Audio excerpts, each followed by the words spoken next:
So hi guys, I have here cut pork loin chops. I use ranch seasoning guys, hidden barley, oil, and crushed red pepper.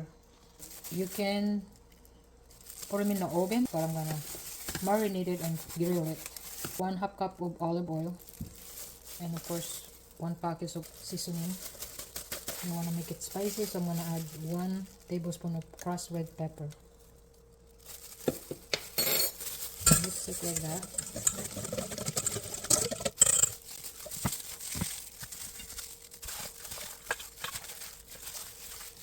Overnight, or you can marinate early in the morning, you can cook it in the afternoon.